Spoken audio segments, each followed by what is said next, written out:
Sometimes the brand gets there before you do. So the website looks grown, the visuals look grown, the copy sounds grown, and the offer finally has a spine.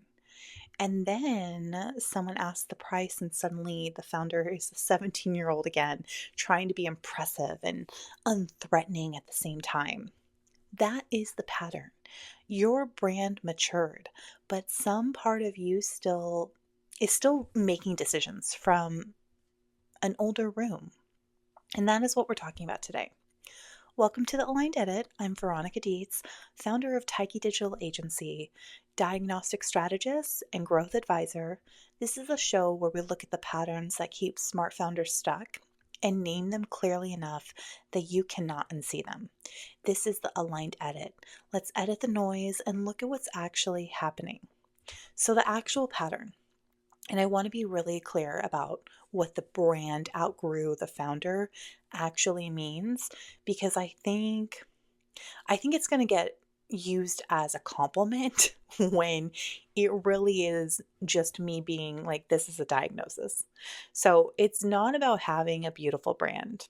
A lot of founders have beautiful brands.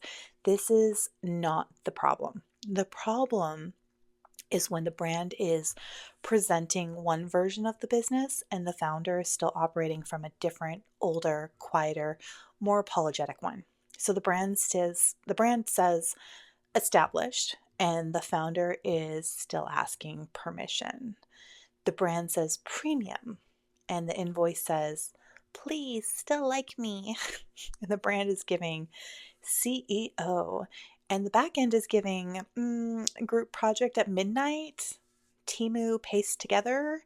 So the brand has entered the room and the founder is still in the car fixing her lip gloss and questioning her entire life.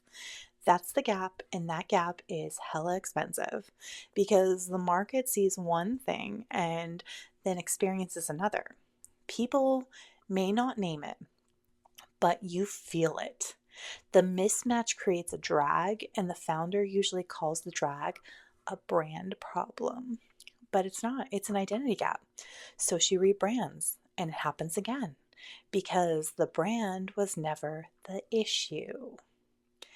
Let me give you a specific version of this because I think you will recognize at least one of these.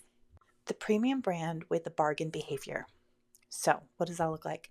She's invested in elevated visuals, strong photography, a website that finally looks like the business she is always meant to build. The brand is clean. The positioning sounds confident. The copy does not apologize. And she still underquotes. She still overexplains the value before anyone asked her to. She still panics when someone goes quiet after she says the number. She's panicking when someone objects to the cost. She's panicking when someone says, I did not expect it to be that much. And she fills that silence with a discount she did not plan to offer. A discount she told Veronica she would never do again. The website says premium. The sales conversation says, please still like me. That is not a messaging problem. That is a brand outrunning the founder's pricing identity. The founder looks clear online, but is operating in chaos offline. The brand says refined, intentional, established, and the actual client experience runs through DMs, a Google Doc from 2022, and maybe 3 email threads. Oh, and maybe sheer force of her memory and goodwill. The brand matured faster than her operations. So she's presenting as someone whose business has structure. She's running a business that only functions because she is personally holding every piece together. Duct tape. The brand is legit and the infrastructure is a prayer. The founder, whose content sounds evolved, but whose calendar does not match. She posts about boundaries. She talks about discernment and alignment and only working with clients who are a real fit. And then she takes the client who was never a fit because the conversation went long and she felt bad saying no. She replies at 10:47 p.m. 11:59 she's working on content. She makes exceptions she swore she was done making. She'll say yes to a scope or a deliverable that makes her clench her jaw just because the client seemed stressed and needed help and she wanted to be their savior.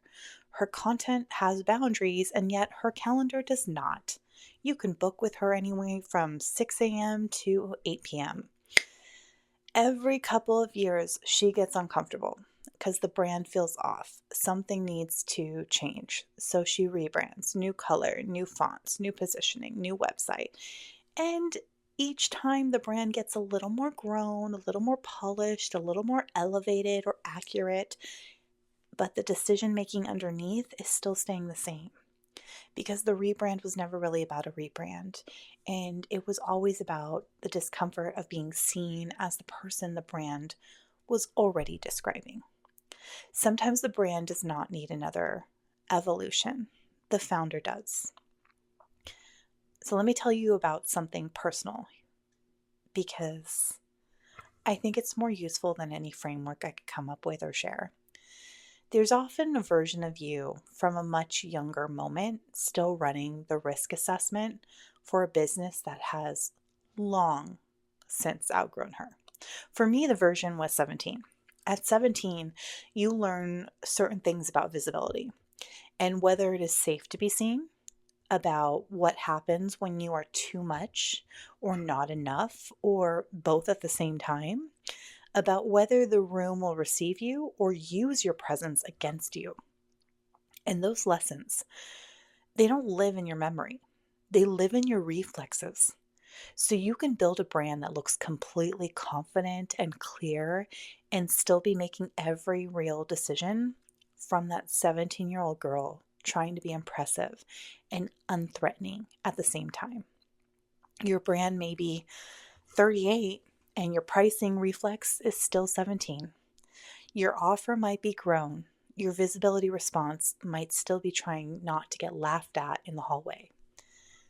That is not a mindset problem that you can fix with a journal prompt or a business coach. That is an identity lag. And it shows up in the business in a very concrete, very measurable way. So the version that was mine, I built other people's brands for decades before I built mine. I knew how to make someone else look like the obvious choice. I knew how to find the positioning angle and I would make a business suddenly make sense. I knew how to name the thing clearly enough that the right buyer immediately recognized themselves. I had the skill before I had the ownership. But when it came to Veronica Dietz, when it was my name that had to carry the room, I kept acting like I needed one more proof point, one more offer revision, one more clearer sentence, one more reason to be visible before I had fully earned it. I could build a brand. I just kept treating my own name like it needed more evidence before it was allowed to become the point. The brand was not the hard part. Ownership was. And the thing I eventually figured out, not from a breakthrough moment, but from a decision, was that I had been giving the 17-year-old version of me veto power over a business that she had nothing to do with building. She did not do the 20 years of work. She did not develop the diagnostic skills. She did not build the client requests or the frameworks or the reputation. She was still the one deciding whether it was safe to be seen. So you know what I did? I stopped giving her the vote.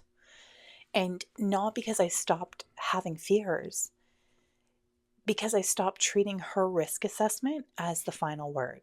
I became more confident to be in the spotlight because I made the decision first, not the other way around. The brand does not make you the person. Becoming the person makes the brand finally true.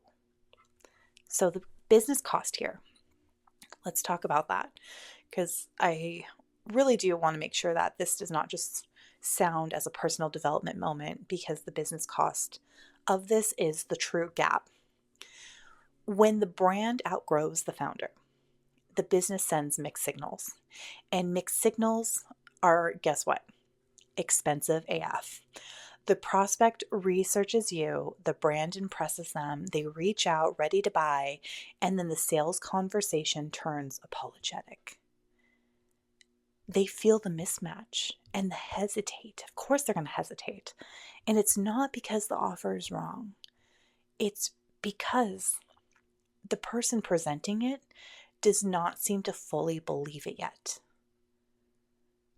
The client pays a premium price for the experience of founder who over-delivers, undercharges, and responds like being liked is still part of the contract. The brand said one thing and the behavior said another. So the gap is not a brand problem. It's not a marketing problem. It's not a confidence problem in the say affirmations in the mirror sense and grow. It is an alignment problem. The signal and the structure are not the same. And the solution is not a rebrand. It is closing the gap between what the brand is saying and what the founder is actually built to hold. The direction session. This is exactly the kind of misalignment we find in a direction session. And it's not because you need someone to tell you your brand is good. It probably is, and you know it. But because the gap between what the brand is presenting and how you are actually making decisions in pricing, in sales, in scope, in boundaries, in visibility, that gap has a location. That gap is the load-bearing issue. And when you can see it clearly, you are able to make a decision about it.